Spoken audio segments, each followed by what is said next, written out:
성경 말씀 로마서 14장 13절 말씀부터 15절 말씀까지 같이 봉독하도록 하십시다. 그런즉 우리가 다시는 서로 판단하지 말고 도리어 부딪힐 것이나 그칠 것으로 형제 앞에 두지 아니할 것을 주의하라. 내가 주 예수 안에서 알고 확신하는 것은 무엇이든지 스스로 속된 것이 없어되 만일 속되게 여기는 그 사람에게는 속되니라. 만일 식물을 인하여 내 형제가 근심하게 되면 이는 네가 사랑으로 행치 아니함이라. 그리스도께서 대신하여 죽으신 형제를 내 식물로 많게 하지 말라. 아멘. 우리 로마서 14장 1절에서 12절 말씀까지는 형제를 판단하지 말라라는 말씀입니다.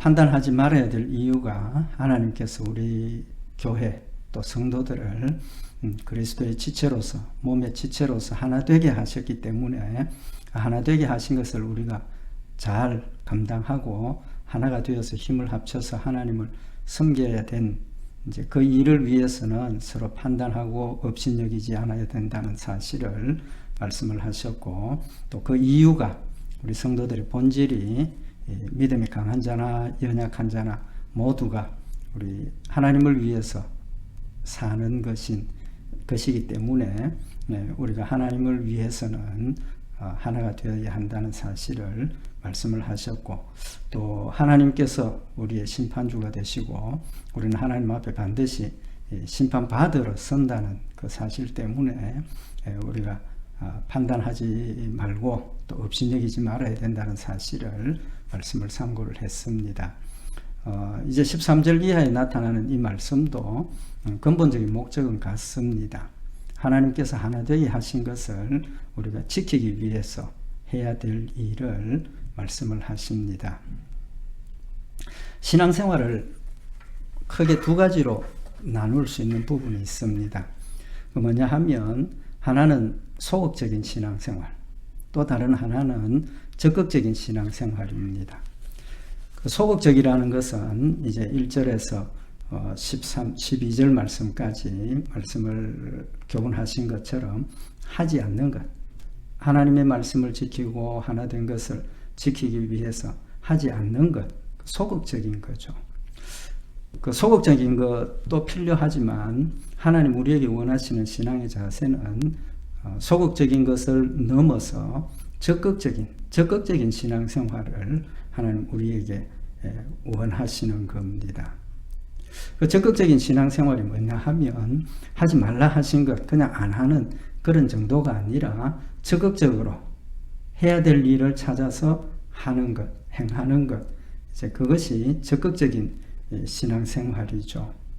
그래서 13절 이하에 나타나는 말씀은 특별히 우리가 신앙생활을 하면서 적극적으로 하나 되게 하신 것을 지키기 위해서 해야 될 일에 대해서 말씀을 하고 있습니다.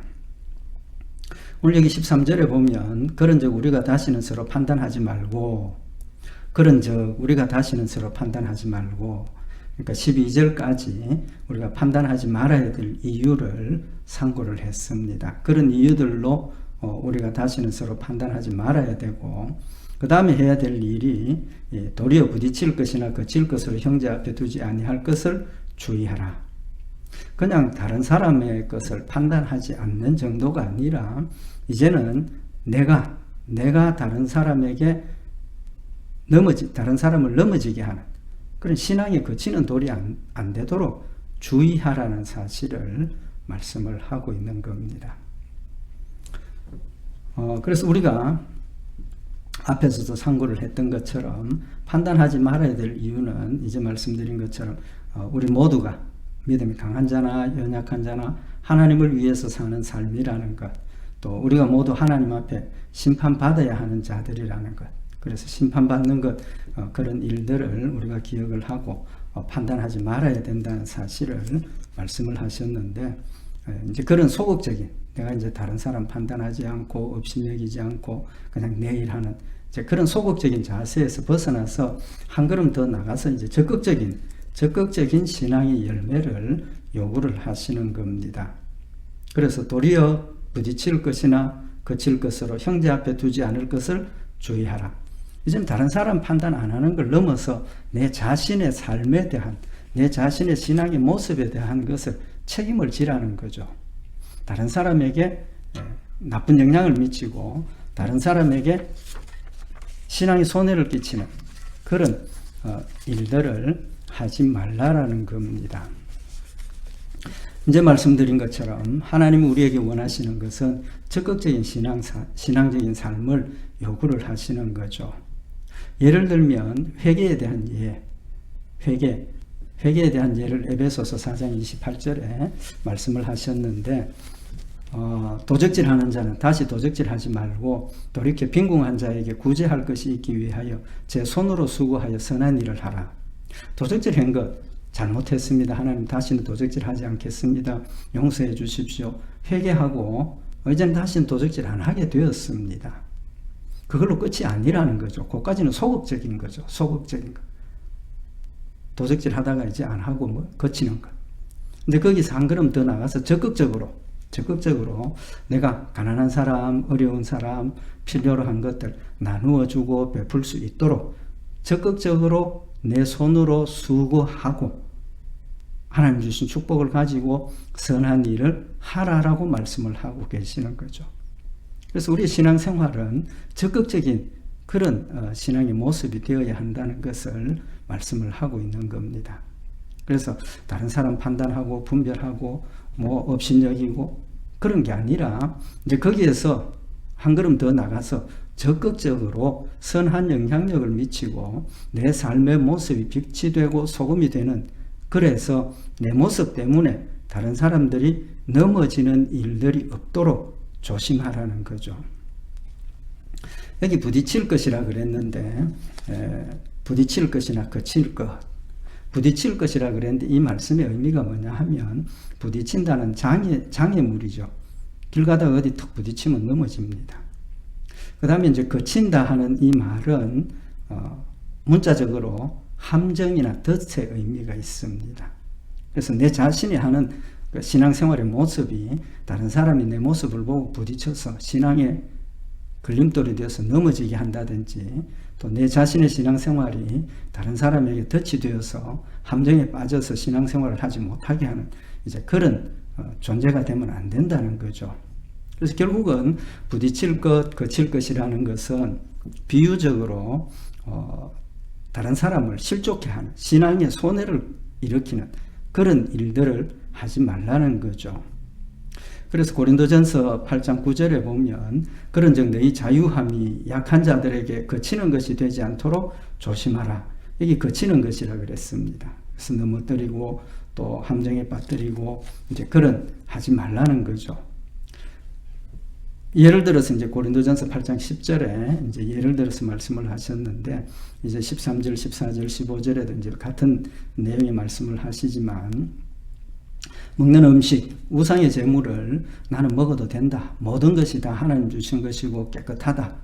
이제 그런 믿음이 있기 때문에 나는 우상의 제물을 자유롭게 먹을 수 있는 그런 믿음이 되지만 믿음이 어린 사람들, 그런 사람들은 우상의 제물을 먹는 걸 보면 우상 숭배한다라고 생각을 하게 되니까 나는 하나님이 주신 것이고 믿음으로 아무 상관없이 먹을 수 있지만 그걸 모르는 사람들은, 믿음이 연약한 자들은 그 모습을 보면 우상 숭배해도 되는구나 그런 생각을 하게 된다는 거죠. 그래서 그 일을 통해서 그 지식이 적은 믿음이 연약한 자를 넘어뜨리게 한다는 거죠. 그래서 고린도전서 8장 10절에 보면 지식 있는 네가 우상의 집에 앉아 먹는 것을 누구든지 보면 그 약한 자들의 양심이 담력을 얻어 어찌 우상의 제물을 먹지 않게 되겠느냐. 이제 말씀드린 것처럼 우상의 제물 먹는 거 우상 숭배하는 일에 동참하는 거라는 개념을 가지고 있는데 목사가 우상 숭배하는 제물을 아무런 거리낌 없이 먹고 있으면 우상 숭배하는 것으로 비춰질 수밖에 없고 이제 우상 숭배해도 되는구나. 그런 상황에 이르러서 믿음의 손해를 가지게 되죠.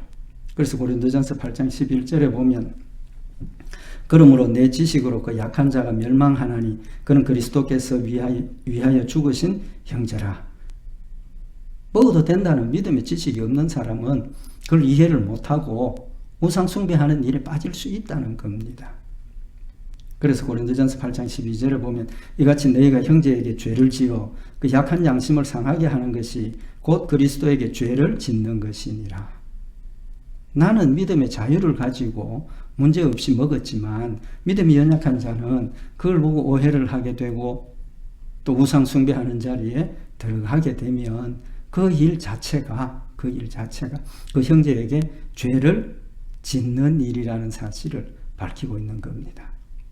그래서 우리 신앙생활 말이나 행동이나 우리 모든 것들이 나 스스로에게는 문제가 안 되지만 나는 자유롭게 믿음으로 할 수 있지만 믿음이 연약한 자들이 그것을 보고 오해를 한다든지 잘못 알고 있는 그런 문제들 때문에 신앙생활에 넘어질 수 있는 그런 일들을 우리는 나를 돌아보고 관심을 가지고 행치 않도록 해야 된다라는 사실을 말씀을 하고 있는 겁니다. 그런 관점에서 보면 신앙생활은 스스로 책임져야 되는 일이고 또 우리가 우리의 짐을 지는 일에 있어서는 각자의 짐을 져야 한다는 거죠. 기본적인 자세입니다. 먹느냐 안 먹느냐, 나를 지키느냐 안 지키느냐, 결혼을 하느냐 안 하느냐, 이런 짐들이 우리 모두에게 똑같이 지어지는데 그 일은 각자가 스스로 책임을 지고 져야 하는 짐이라는 거죠. 그래서 갈라디아서 6장 5절에 보면 각각 자기의 짐을 질 것임이니라. 하나님께서 우리에게 주신 일들, 하나님이 각자에게 주신 그 사명들은 각자의 사명입니다. 각자의 믿음입니다. 내 믿음으로 내 가족들이 구원받는 것도 아니고 내 충성한 것으로 하나님 앞에 내어놓을 것이 아니라는 거죠. 각자의 짐으로 하나님 앞에 심판받게 되고 각자가 하나님 앞에 책임을 지는 일이라는 겁니다. 그렇기 때문에 근본적으로 내 신앙생활을 누가 그렇게 하니까 또 어떤 사람이 그렇게 했으니까 그건 하나의 핑계고 자기의 책임을 지지 않으려고 하는 그런 일밖에 되지 않는다는 거죠. 그래서 신앙생활의 모든 일들은 각자가 짐을 져야 된다. 각자가 책임을 져야 된다는 겁니다. 그 다음에 이제 분명한 사실, 오늘 여기 주신 말씀의 의미가 뭐냐 하면, 기본적으로 신앙생활의 책임은 본인이 지는 것이지만, 우리 앞에서 상고를 했던 것처럼 신앙의 정도의 차이가 있습니다. 믿음이 강한 자도 있고, 믿음이 연약한 자도 있고, 하나님에 대한 지식이 많은 사람도 있고, 적은 사람도 있고, 천차만별이라는 거죠. 그런 상황에서 믿음이 앞선 자들, 하나님에 대한 지식이나 하나님에 대한 신앙의 경륜이나 이런 것들이 월등히 많고 또 믿음으로 자유가 많은 그런 사람들은 믿음이 어리고 믿음이 연약한 자들을 위해서 자기 짐을 지고 또 그 사람들의 짐도 져야 한다는 겁니다. 연약한 자의 짐을 강한 자가 감당을 해야 된다는 거죠. 예를 들어서 무거운 걸 들고 가는데 힘이 있는 사람이 좀 더 많이 들고 가고 힘이 연약한 사람은 또 적은 짐을 쥐고 그런 식이 되어야 된다는 거죠. 예를 들어서 예수님을 우리가 볼 수가 있는데 히브리서 9장 28절에 보면 이와 같이 그리스도도 많은 사람의 죄를 담당하시려고 단번에 들이신 바 되셨고 구원에 이르게 하기 위하여 죄와 상관없이 자기를 바라는 자들에게 두 번째 나타나시리라.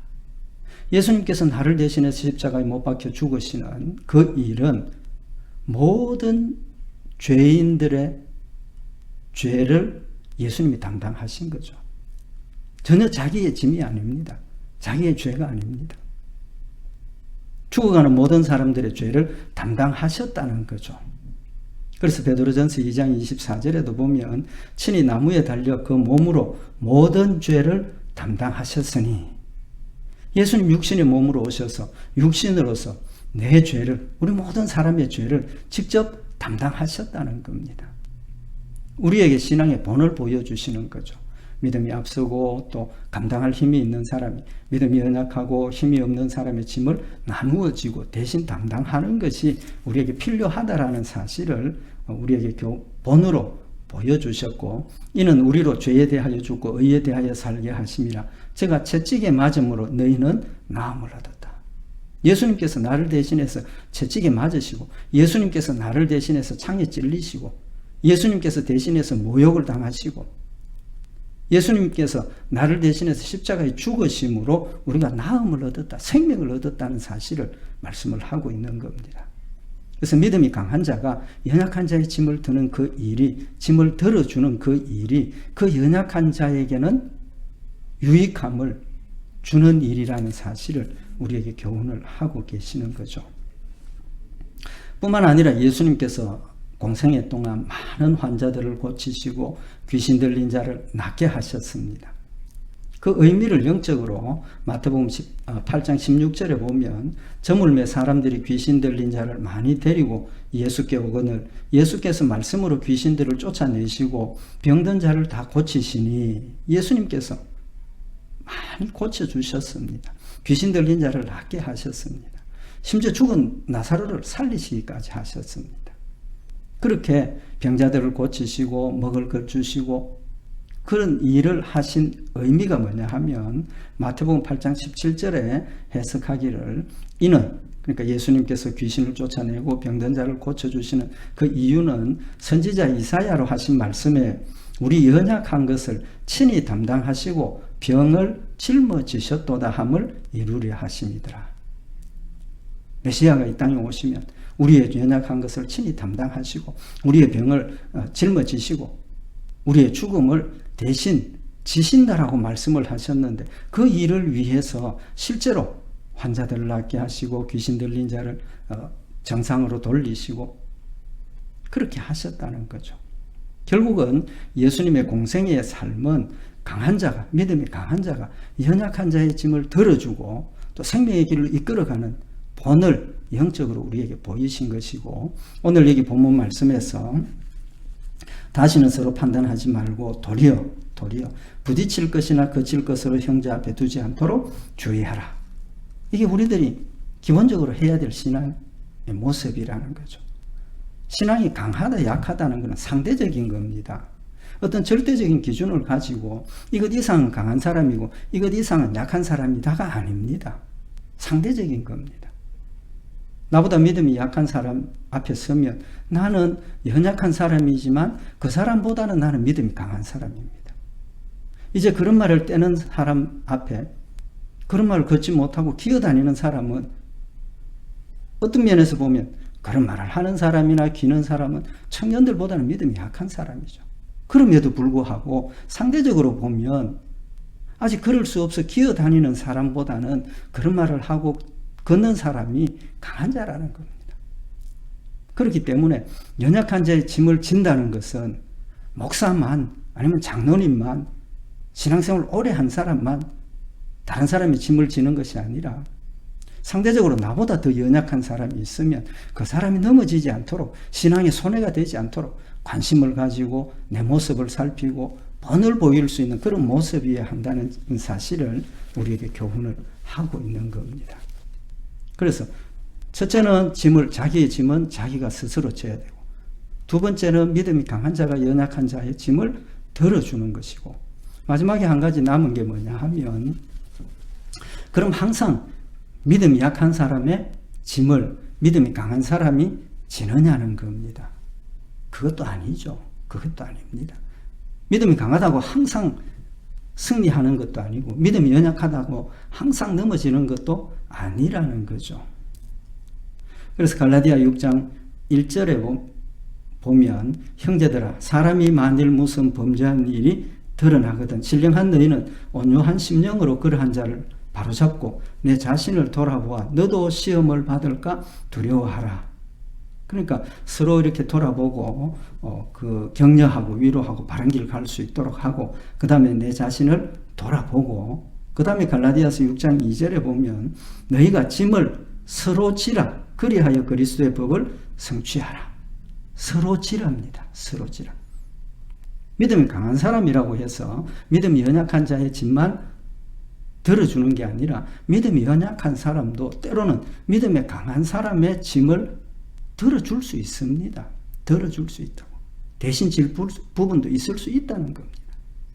그래서 결론은 하나님께서 하나 되게 하신 것을 우리가 짊어지고 함께 지켜나가는 것은 모든 성도들이 믿음이 강한 자나 믿음이 연약한 자나 뒤에서 말씀을 상고하겠지만 그리스도의 사랑 안에서 서로를 바라보고 서로를 위로하고 돕고 격려하는 서로 돕는 모습이어야 한다는 사실을 우리에게 교훈을 하고 있는 겁니다. 그래서 짐을 지는 일들이 명령이기도 하지만 자발적이고 적극적인 신앙생활의 열매가 나타나는 것이어야 한다는 사실을 말씀을 하고 있는 겁니다. 그래서 우리 모든 사람들이 내 모습이 다른 사람에게 어떤 영향을 미치는가 하는 것을 관심을 가지고 살펴야 된다는 거죠. 여기 주의하라 그랬습니다. 주의하라는 것은 관심을 가지고 살피고 조심하라는 거죠. 히브리서 10장 23절에 보면 또 약속하신 이는 미쁘시니 우리가 믿는 도리의 소망을 움직이지 말고 굳게 잡아 서로 돌아보아 사랑과 선행을 격려하며 서로 돌아보라는 겁니다. 서로 돌아보면 사랑으로 돌아보면 믿음이 연약한 사람도 믿음이 강한 사람을 도울 일이 있습니다. 자신이 또 돌아보고 조심할 수 있는 부분도 있다는 거죠. 서로 돌아보는 겁니다. 그래서 히브리서 12장 14절에 모든 사람으로 더불어 화평함과 거룩함을 쫓으라. 이것이 없이는 아무도 주를 보지 못하리라. 모든 사람으로 더불어서 화평함과 거룩함을 지키라는 겁니다. 서로 돌아보는 겁니다. 서로 돌아보고. 그래서 고린도전서 12장 25절에 보면 몸 가운데서 분쟁이 없고 오직 여러 지체가 서로 같이 하여 돌아보게 하셨다.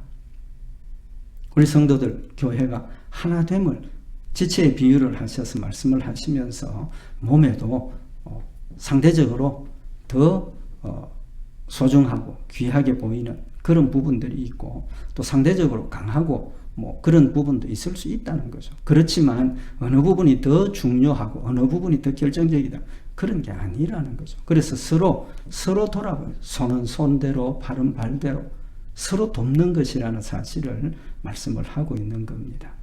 그래서 우리가 주의한다는 것, 조심하라는 거죠. 그 의미가 뭐냐 하면 우리가 주의하고 관심을 가지면 대개 어떤 일이 벌어집니까? 사실은 판단하고 업신여기고 이것도 다른 사람에 대한 관심이 있기 때문에 다른 사람을 보기 때문에 그런 일들이 벌어지는 거죠. 다른 사람에게 관심이 없고 나한테만 관심이 집중이 되면 다른 사람 하는 일 상관하지 않습니다. 돌아보지 않습니다. 어떻게 하든지 아무런 느낌이 없죠. 상관이 없죠. 그거는 아니라는 겁니다. 여기 주의하라. 거치는 것이 되지 않도록 주의하라 하시는 이 말씀은 다른 사람에 대해서 관심을 가지라는 거죠. 다른 사람에 대해서 주의하기 위해서는 다른 사람에 대한 관심을 가져야 합니다. 그럼 그 의미가 뭡니까? 관심을 가지되 다른 사람의 어떤 행동이나 말이나 이런 것들이 판단의 대상이 된다거나 또는 우리가 흥미거리 어떻다 재미로 다른 사람을 대화의 소재로 삼아서 이야기하는 그런 관심이 아니라는 겁니다. 그런 관심이 아니라는 모든 사람에 대해서 우리 성도들에 대해서 관심을 가지되 판단하고 업신여기기 위한 관심이 아니라 그 사람의 모습을 보고 그 사람의 필요를 따라서 뭘 해야 유익함이 되겠느냐, 내 말이나 행동이 혹시 손해를 가게 하지 않겠느냐, 그런 관심을 가져야 된다는 거죠. 이제 다음에 결론적으로 말씀을 하시게 되지만 사랑으로 그래서 15절에 보면 만일 식물을 인하여 내 형제가 근심하게 되면 이는 네가 사랑으로 행치 아니함이라. 우리가 분명히 관심을 가져야 됩니다. 다른 성도들에게 관심을 가져야 됩니다. 무슨 관심? 사랑으로서의 관심을 가져야 된다는 겁니다. 사랑으로 하나가 되어야 되고 사랑으로 관심을 가져야 되고 그래서 사랑으로 하나님께서 하나 된 것을 지켜나가기 위해서는 사랑하기 때문에 그 사람의 필요를 살피고 또 내 모습을 통해서 그 사람의 손해나 피해가 가지 않도록 조심하고 그런 관계가 되어져야 한다는 사실을 말씀을 하고 있는 겁니다. 그래서 우리 성도들은 다른 성도들에게 사랑의 눈길로 관심을 가져야 하는 겁니다. 관심을 가지게 되니까 그 사람을 위해서 기도하게 되고 관심을 가지게 되니까 그 사람의 유익을 위해서 말도 하게 되고 관심을 가지니까 서로 힘을 합치고 의논하고 위로하고 격려하고 사랑과 선행을 칭찬도 하고 하나님으로부터 받은 은혜를 서로 나누면서 함께 기뻐하고 함께 축하하고 그런 관계가 되어진다는 겁니다. 주의하라라고 명령을 하고 있는 겁니다. 관심을 가지라는 겁니다. 무관심한 것이 아니라. 그래서 교회 안에는 성도들은 서로 사랑의 눈으로 관심을 가지고 그 사람의 필요를 돌아보고 그 사람의 현재 상태를 돌아보고 또 그 사람을 통해서 내 자신도 돌아보고 그래서 모두의 유익이 될 수 있도록 짐을 서로 나눌 수 있도록 살피고 행동하라라고 명령을 하시는 겁니다. 우리의 신앙생활은 적극적인 모습이어야 한다는 거죠. 나만 중심이 아니고 나만 보는 게 아니고 다른 사람 무관심한 게 아니라 모두가 하나가 되고 함께 하셨다는 사실을 우리가 마음에 늘 새기고 나도 돌아보고 주변의 성도들도 돌아보고 더 멀리까지도 돌아보고 살피면서 하나님 우리에게 주신 뜻을 이루기 위해서 사랑하고 위로하고 격려하고 함께 기도하고 돕는 그런 모습이어야 한다는 사실을 우리에게 교훈을 하시는 말씀입니다. 우리 오늘 이 말씀 서로 판단하지 말고 도리어 부딪힐 것이나 거칠 것으로 형제 앞에 두지 아니할 것을 주의하라라고 하신 이 말씀 주의하라라고 하신 이 말씀을 늘 마음에 새겨서 서로 관심을 가지고 사랑으로 우리가 협력하고 위로하고 격려하면서 힘을 합해서 하나 되어서 주를 섬기는 우리 복된 성도들과 교회가 되시길 바랍니다. 기도드리십시다. 사랑의 하나님 아버지 그리스도의 사랑 가운데 말씀으로 하나 되게 하시고 믿음으로 하나 되게 하시고 사랑으로 하나 되게 하신 것을 다시 한번 기억하게 하시고 우리 성도들 지체들로서 각각 서로를 돌아보고 자기의 짐을 지고 또 짐을 나누어지는 복되고 아름다운 모습이 되어서 위로하고 격려하고 칭찬하고 하나님께 감사하고 찬송하고 영광 돌리는 아름다운 모습이 열매로 나타나는 복된 교회와 성도들이 되도록 주님 인도하여 주시옵소서. 늘 함께 하시고 이루어 주실 줄 믿고 감사드리오며 우리 주 예수 그리스도의 이름으로 기도드리옵나이다. 아멘.